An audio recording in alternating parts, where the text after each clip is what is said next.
તો નમસ્કાર દોસ્તો, ફરી એકવાર સ્વાગત છે આપનું લોક જાગૃતિ ચેનલની અંદર। તો દોસ્તો, આજના વિડીયોની અંદર હવામાન ખબર, વિવિધ યોજનાઓ તેમજ દેશ અને દુનિયાના વિવિધ સમાચાર વિશે માહિતી આપવામાં આવી છે। તો વિડીયો પસંદ આવે તો વિડીયોને લાઇક કરી અને રોજના દરરોજના નવા સમાચાર માટે આપણી આ ચેનલ લોક જાગૃતિને સબસ્ક્રાઇબ જરૂરથી કરી લેજો। તો દોસ્તો, પહેલી ખબરની વાત કરીએ તો આખા ગુજરાતમાં વરસાદ। પરેશ ગોસ્વામીની આગાહી મુજબ 14 થી 20 જૂનમાં અનેક જગ્યાએ વાવણી લાયક વરસાદ પડ્યો છે, જેમાં સૌરાષ્ટ્ર અને દક્ષિણ ગુજરાતનો સમાવેશ થાય છે, પરંતુ સીમિત વિસ્તારોમાં જ વરસાદ પડ્યો છે। હજી મોટા ભાગના વિસ્તારોમાં વાવણીથી વંચિત છે। ખેડૂતો ચિંતામાં છે। 19 જૂનના રોજ તીવ્રતા ઘટી છે, પરંતુ 20 તારીખે ફરીથી તીવ્રતા વધી છે અને 20 તારીખ પછી 21 થી 25 જૂન સમગ્ર ગુજરાતમાં સાર્વત્રિક અને સારો વરસાદ પડે એવી પરેશ ગોસ્વામી દ્વારા આગાહી કરવામાં આવી છે। તો દોસ્તો, ત્યારબાદના સમાચાર જોઈએ તો શાકભાજીના ભાવ પહોંચ્યા આસમાને। છેલ્લા 15 દિવસથી શાકભાજીના ભાવ આસમાને પહોંચ્યા છે। સામાન્ય દિવસોમાં ડુંગળી અને બટાકા 15 રૂપિયા કિલો મળી રહ્યા હતા, અત્યારે તે 44 રૂપિયા કિલો મળી રહ્યા છે, જ્યારે લીલા શાકભાજી 100 થી 160 રૂપિયા કિલો મળી રહ્યા છે। અન્ન અને નાગરિક પુરવઠા વિભાગના અધિકારીઓ દ્વારા જરૂરી પગલાં અને યોગ્ય નિયંત્રણ ન રાખવાના કારણે શાકભાજીના ભાવમાં આ કૃત્રિમ રીતે વધારો જોવા મળી રહ્યો છે મિત્રો। તો દોસ્તો, ત્યારબાદના સમાચાર જોઈએ તો ખાદ્યતેલના મોટા સમાચાર। ખાદ્યતેલના ભાવમાં 10 રૂપિયાનો વધારો તથા કપાસિયા તેલમાં 3.5નો વધારો થયો છે। અન્ય તેલના ભાવમાં સ્થિરતા જોવા મળી હતી। મગફળી બજારમાં ભાવમાં નોંધનીય ફેરફાર જોવા મળ્યો છે। ચણા બેસન બજારમાં સતત સ્થિર વલણ રહેતા વેપારીઓમાં નિરાશા જોવા મળી છે। એરંડા બજારમાં ભાવમાં વધઘટ જણાતા મગફળી બજારમાં ભાવમાં પણ ટકેલું વલણ હતું। જૂનાગઢમાં 8,000 ગુણની આવક થઈ હતી મિત્રો। તો દોસ્તો, ત્યારબાદના સમાચાર જોઈએ તો બેંકોમાં 10 દિવસ રજા રહેશે। જુલાઈમાં 10 થી વધારે દિવસો બેંકોમાં રજા રહેશે। આરબીઆઈ બેંક હોલિડેઝ અનુસાર દેશના વિવિધ રાજ્યોમાં 4 રવિવાર અને 2 શનિવાર સહિત કુલ 13 રજાઓ રહેશે। કેટલાક રાજ્યોમાં બેંક રજાઓ પણ સતત 4 દિવસ માટે છે। ગુરુ હરગોવિંદસિંહજીનો જન્મદિવસ 5મી જુલાઈએ છે અને મોહરમ પણ 17મી જુલાઈએ છે, તેથી બેંકોમાં વધારાની રજાઓ પણ રહી શકે છે મિત્રો। તો દોસ્તો, ત્યારબાદના સમાચાર જોઈએ તો કૃષિ મંત્રીની ખેડૂતોને ભેટ। ઘાસચારાની અછત અને બગાડ અટકાવવા ટ્રેક્ટર સહાય યોજના અમલમાં આવી છે, તેની જાહેરાત કૃષિ મંત્રી રાઘવજીભાઈ પટેલે કરી હતી। યોજના હેઠળ ઓછામાં ઓછા 5 પશુઓ ધરાવતા પશુપાલકોને 18,000 રૂપિયા સુધીની સહાય ચૂકવવામાં આવે છે। મંત્રીએ સ્પષ્ટતા કરતા કહ્યું હતું કે ઘાસચારાને નાના નાના ટુકડા કરીને પશુઓને નિરણ કરવામાં આવે તો ઘસારાનો બગાડ અટકાવી શકાય છે અને મંત્રીએ યોજનાના સહાય ધોરણો વિશે જણાવ્યું હતું કે આ યોજનામાં ઓછામાં ઓછા પશુઓ ધરાવતા પશુપાલકોને રૂપિયા 18,000ની સહાય ચૂકવવામાં આવે છે મિત્રો। તો દોસ્તો, ત્યારબાદના સમાચાર જોઈએ તો રેશન કાર્ડ ધારકો માટે મોટો નિર્ણય। સરકારની સૂચના મુજબ રેશન કાર્ડને એક્ટિવ રાખવા માટે તેમજ રેશન કાર્ડ સાથે જોડાયેલી યોજનાનો લાભ કાર્ડ ધારકોને મળી રહે તે માટે તમામ શ્રેણીના રેશન કાર્ડ ધારકો જેમ કે એનએફએસએ રાષ્ટ્રીય ખાદ્ય સુરક્ષા એક્ટ, નોન એનએફએસએ એપ્રિલ 1-2 એટલે કે ગરીબી રેખા ઉપર, બીપીએલ એટલે કે ગરીબી રેખા નીચે અને અત્યંત હોય તેઓને જરૂરી ડોક્યુમેન્ટ સાથે રાખી ખાસ કરીને આધાર કાર્ડ સાથે સંબંધિત મામલતદાર કચેરીની પુરવઠા શાખાનો સંપર્ક કરીને તાત્કાલિક કેવાયસી કરાવી લેવું જરૂરી છે, તેમ જિલ્લા વહીવટીતંત્રએ જણાવ્યું છે મિત્રો। તો દોસ્તો, ત્યારબાદના સમાચાર જોઈએ તો તમામ લોકોને 2 લાખ રૂપિયાની સહાય। પ્રધાનમંત્રી સુરક્ષા વીમા યોજના વર્ષ 2015માં પ્રધાનમંત્રી સુરક્ષા વીમા યોજના શરૂ કરવામાં આવી હતી। અગાઉ તેનું વાર્ષિક પ્રીમિયમ 12 રૂપિયા હતું, જે 1 જૂન 2022થી વધારીને 20 રૂપિયા કરવામાં આવ્યું હતું। આ યોજનાને તમને 2 લાખ રૂપિયાનું અકસ્માત વીમા કવચ મળે છે।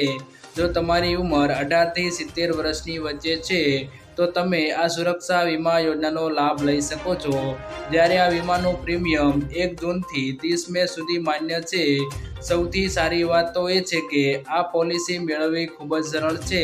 તમે કોઈપણ બેંકની શાખામાં જઈને અથવા તો તમારી બેંકની નેટ બેન્કિંગ દ્વારા ઘરે બેસીને પણ આ યોજના હેઠળ પોલિસી લઈ શકો છો મિત્રો. તો દોસ્તો ત્યારબાદના સમાચાર જોઈએ તો આયુષ્માન યોજના ખુશ ખબર. ગઈકાલે ભાજપે લોકસભાની ચૂંટણી 2024 માટે તેનો ઢંઢેરો બહાર પાડ્યો હતો. જે દરમિયાન આયુષ્માન યોજનાને લઈને મોટો દાવો કરવામાં આવ્યો છે. આયુષ્માન ભારત યોજના 70 વર્ષથી વધુ ઉંમરના તમામ વરિષ્ઠ નાગરિકોને સામેલ કરવાનું વચન આપે છે. આ સાથે એવું કહેવામાં આવ્યું છે કે હવે તમામ પાત્ર ટ્રાન્ઝેક્શનને આયુષ્માન ભારત હેઠળ આવરી લેવામાં આવશે મિત્રો. તો દોસ્તો ત્યારબાદના સમાચાર જોઈએ તો બાળક અકસ્માત થશે તો વાલીને થશે જેલ. બાળકોને ગાડી આપનાર વાલીઓને પાઠ શીખવવા માટે આજે અમદાવાદના traffic police commissioner, RTO, DEO અને એએમસીના અધિકારીનો એક મહત્વપૂર્ણ સેમિનાર યોજાયો હતો.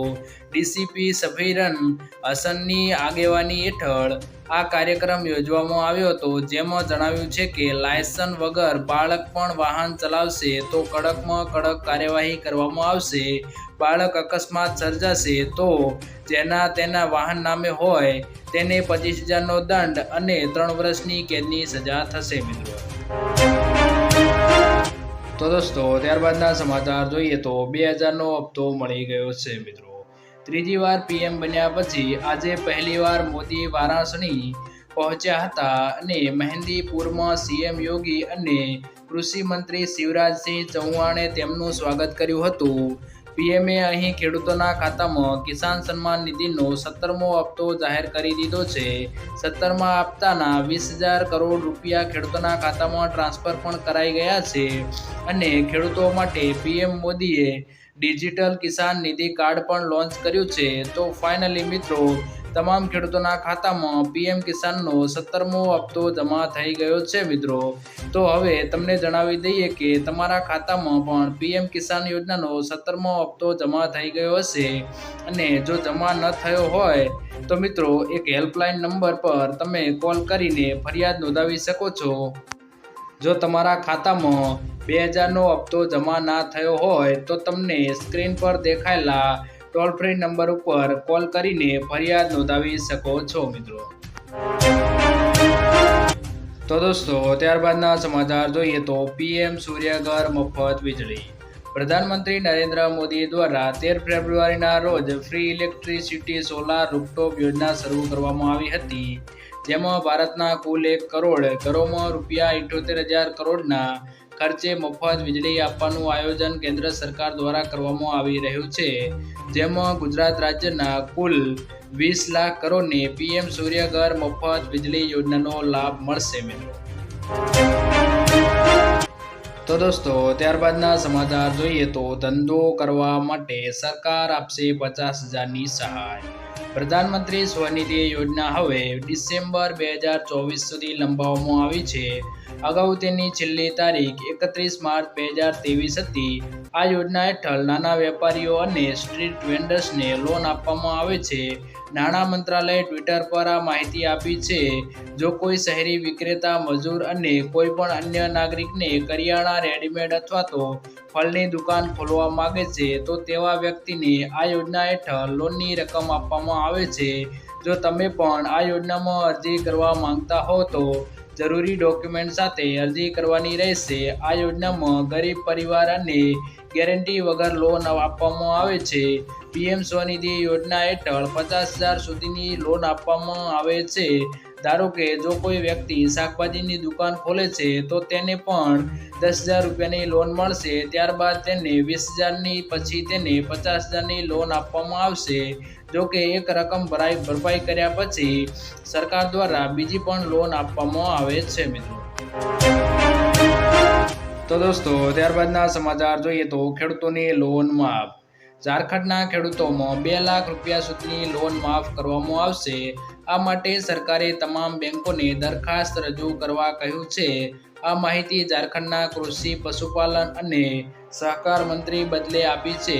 તેમણે કહ્યું છે કે 31 માર્ચ 2020 સુધી જે ખેડૂતોએ 50,000 રૂપિયા સુધીની લોન લઈને 2 લાખ રૂપિયા સુધીની લોન લીધી છે તેમને વન ટાઈમ સેટલમેન્ટ દ્વારા લોન માફ કરી દેવામાં આવશે. તો દોસ્તો, ત્યારબાદના સમાચાર જોઈએ તો આજનો ખેડૂત મોંઘવારીમાં ફસ્યો. 2 વર્ષ પહેલા મગફળીનું બિયારણ 1000 થી 1200 રૂપિયા મળતું હતું, જે આજે ડબલ થઈ 2200 થી 2400 રૂપિયાએ પહોંચ્યું છે. તે જ રીતે 2 વર્ષ પહેલા 1 એકર જમીન ખેડવાના રૂપિયા પ્રતિ કલાકે 800 રૂપિયા હતા, જેમાં પણ ભાવ વધારો આવતા તે 1200એ પહોંચ્યા છે. વધુમાં 2 વર્ષ પહેલા પ્રતિ દિવસ ખેત મજૂરનું વેતન 150 થી 200 રૂપિયા હતું, આજે તે 250 રૂપિયાથી 350 રૂપિયાએ પહોંચ્યું છે. અને રાસાયણિક દવા ખાતરોમાં 2 વર્ષ પહેલા અને આજની તારીખમાં કિંમતોમાં 30% વધારો થયો છે. આમ વધતી જતી મોંઘવારીના કારણે દિવસે ને દિવસે ખેડૂત દેવાદાર બનતો જાય છે મિત્રો. તો દોસ્તો, ત્યારબાદના સમાચાર જોઈએ તો ખેડૂતો માટે મોટી ખુશખબર, વળતર મળશે. ખેડૂતોના ખેતરમાં પસાર થતી ટ્રાન્સમિશન લાઇન તેમજ ટ્રાન્સમિશન ટાવર ઊભા કરતા સમયે જમીન, પાક, ફળાઉ ઝાડને થતા નુકસાન સામે સરકાર દ્વારા આપવામાં આવતા વળતરના દરમાં વધારો કરવામાં આવ્યો છે. જે તે સમય અને સ્થળના સરકારના પ્રવર્તમાન ઓનલાઈન જંત્રી દરોમાં 200% લેખે ગણતરી કરીને વળતર ચૂકવવામાં આવશે. જેમાં રાજ્ય સરકાર દ્વારા જંત્રીમાં જો કોઈ સુધારો કરવામાં ન આવે તો વાર્ષિક 10% લેખે વધારો કરાશે મિત્રો. તો દોસ્તો, ત્યારબાદના સમાચાર જોઈએ તો ખેડૂતોને 36,000 રૂપિયાની સહાય. સરકાર ખેડૂતોને વૃદ્ધાવસ્થામાં આવકનો રસ્તો પૂરો પાડવા માટે PM કિસાન માનધન યોજના ચલાવે છે. આ યોજના હેઠળ લાભાર્થીને 60 વર્ષની ઉંમર પછી 3,000 રૂપિયા પ્રતિ માસ પેન્શન તરીકે આપવામાં આવે છે. આ એક સ્વૈચ્છિક અને વ્યક્તિ દીઠ ફાળા આધારિત પેન્શન યોજના છે, જેમાં ખેડૂતોએ 55 થી 200 રૂપિયા પ્રતિમાહ જમા કરવાના હોય છે. 18 વર્ષ કે તેનાથી વધુ અને 40 વર્ષથી ઓછી ઉંમરના ખેડૂતો માટે આ યોજનાનો લાભ લઈ શકે છે. 60 વર્ષની ઉંમર બાદ ખેડૂતોને 3,000 રૂપિયા માસિક એટલે કે 36,000 રૂપિયા વર્ષે પેન્શન મળશે મિત્રો. તો દોસ્તો, ત્યારબાદના સમાચાર જોઈએ તો પાક વીમો 60 દિવસમાં જમા. 2018માં શરૂ થયેલી લડત 2024માં રંગ લાવી અને ન્યાય મળ્યો છે મિત્રો. 2018માં જ્યારે બનાસકાંઠા જિલ્લામાં લગભગ દુષ્કાળની સ્થિતિ હતી, એવા સમયે વીમા કંપનીએ સાબિત કરી દીધું કે અહીં નુકસાન છે જ નહીં. 66 ખેડૂત મંડળીઓએ વીમા કંપનીઓ સામે ગ્રાહક સુરક્ષા કોર્ટમાં જઈ હતી અને ગ્રાહક સુરક્ષા કોર્ટનો ચુકાદો 6 વર્ષે આવ્યો અને તાજેતરમાં કોર્ટે તમામ ખેડૂતોને 9%ના વ્યાજે વળતર ચૂકવવા આદેશ કર્યો છે. 8,762 જેટલા ખેડૂતોને 11 કરોડનું વળતર 60 દિવસમાં ચૂકવવામાં આવે એવો આદેશ અપાયો છે મિત્રો. તો દોસ્તો, ત્યારબાદના સમાચાર જોઈએ તો રાહુલ ગાંધીનું સત્તાવાર રીતે રાજીનામું. કોંગ્રેસ નેતા રાહુલ ગાંધીએ કેરળની વાયનાડ લોકસભા સીટ પરથી રાજીનામું આપી દીધું છે.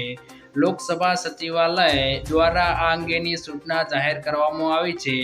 નોંધનીય છે કે રાહુલ ગાંધીએ રાયબરેલી લોકસભા સીટ જાળવી રાખવા અને વાયનાડ લોકસભા સીટ છોડવા અંગે લોકસભા સ્પીકર ઓફિસને ઔપચારિક રીતે નોટિસ આપી હતી મિત્રો. તો દોસ્તો, ત્યારબાદના સમાચાર જોઈએ તો કુદરતી આફત પર સરકારનો શું જવાબ. 2 વર્ષમાં આવેલી કુદરતી આપત્તિમાં રાજ્યને સહાય ચૂકવણીને લઈ ચોંકાવનારો ખુલાસો થયો છે. કેન્દ્ર સરકારે 1 પણ રૂપિયાની ચૂકવણી ન કરી હોવાનો રાજ્ય સરકારે સ્વીકાર કર્યો છે. કોંગ્રેસના ધારાસભ્ય અર્જુન મોઢવિયાએ પૂછેલા સવાલ પર સરકારે લેખિતમાં જવાબ આપ્યો હતો. અતિવૃષ્ટિમાં રાજ્ય સરકારે કેન્દ્રને 15 ડિસેમ્બર 2022ના પત્ર રોજ લખ્યો હતો. જેમાં ₹152 કરોડની સહાય ચૂકવણીની માંગણી કરી હતી, જ્યારે કેન્દ્ર સરકાર દ્વારા રાજ્ય સરકારની આ માંગણી ન સ્વીકારાઈ હતી. આવી જ રીતે રાજ્ય સરકારે બિપોરજોય વાવાઝોડામાં 12 જુલાઈએ કેન્દ્ર સરકારને પત્ર લખી ₹700.42 કરોડની માંગણી કરી હતી, જ્યારે આ વાવાઝોડામાં પણ કેન્દ્ર સરકારે કોઈ પણ સહાય આપી નથી. મિત્રો તો દોસ્તો, ત્યારબાદના સમાચાર જોઈએ તો ટ્રેક્ટર ખરીદવા મળશે સહાય. ખેડૂતો માટે મિની ટ્રેક્ટર અને ટ્રોલી ખરીદવા ગુજરાત સરકારે આઈ ખેડૂત પોર્ટલ ઉપર નવી યોજના શરૂ કરી છે. બાગાયતી ખેતી કરતા ખેડૂતોને કુલ ખર્ચના 40% અથવા તો વધુમાં વધુ 2 લાખ સુધીની સહાય આપવામાં આવશે, જેમાં મિની ટ્રેક્ટર ટ્રોલી સાથે 20 HP સુધીનું લેવા માટે ખર્ચના 40% કે વધુમાં વધુ 2 લાખ રૂપિયાની સહાય આપવામાં આવે છે. 3 વર્ષથી ઉપરના 0.50 હેક્ટર વાવેતર ધરાવતા ખેડૂતને આ સહાયનો લાભ મળવા પાત્ર થશે. 6 વર્ષે એક વખત સહાય મળવા પાત્ર રહેશે. સહાય મેળવવા માટે તમે અરજી ફોર્મ લઈ આઈ ખેડૂતની વેબસાઇટ પર જઈને ભરી શકો છો. મિત્રો તો દોસ્તો, આજના વિડીયોમાં આટલું જ. જો વિડીયો પસંદ આવ્યો હોય તો વિડીયોને લાઇક કરી આપણી આ ચેનલ લોક જાગૃતિને સબસ્ક્રાઈબ જરૂરથી કરી લેજો.